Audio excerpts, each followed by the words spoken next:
I nderuar zoti kryetar, në kushte normale do të isha shumë i ashpër me ju personalisht, qoftë në cilësinë tuaj institucionale si kryetari i kuvendit, po edhe në cilësinë tuaj personale si një rrezatues i qytetarisë korçare, që lejoni në këtë kuvend të përdoren fyerje në mënyrë të vijueshme nga kryetari i opozitës. Ja kemi dhënë fatkeqësisht këtë imunitet në 35 vite doktorit, që të galvanizoj jetën publike shqiptare dhe jetën parlamentare shqiptare përmes fyerjeve, bullizimit dhe bërjes pis të të gjithëve. Unë besoj se kjo është e padrejtë.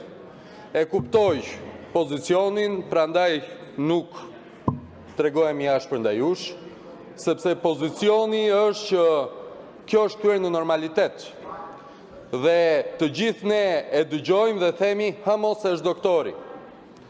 Por besoj se na takon të gjithë si parlamentare, veçanërisht ne parlamentarët e rinj nga të dyja anët e kësaj salle, që jo vetëm të mos bëhemi kalk, kopje e shëmtuar, po njëherazi edhe ta denoncojmë këtë lloj sjellje që nuk i ka hije parlamentarizmi dhe debatit publik.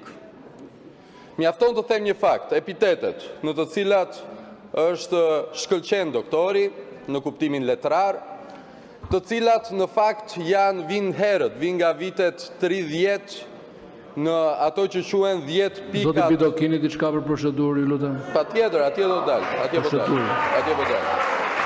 po dalë.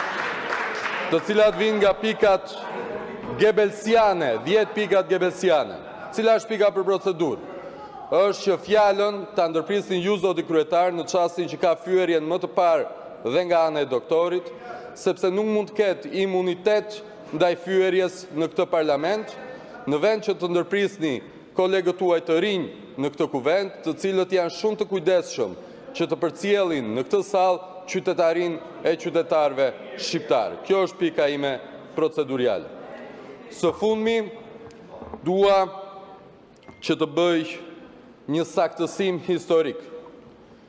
Ushtria çlirimtare e Kosovës, që është një prej kulmeve historike të kombit shqiptar, është mbështetur nga shteti shqiptar në mënyrë të vijueshme, po ka pasur edhe incidente, të cilat do të ishte shumë mirë që në një moment caktuar, qoftë edhe sot, të gjenin përgjigje nga ana e Partisë Demokratike, që nuk mundet që të marrë rolin dhe ta hedhë poshtë mbështetjen që i ka dhënë Kosovës në rrugtimin e pavarësisë,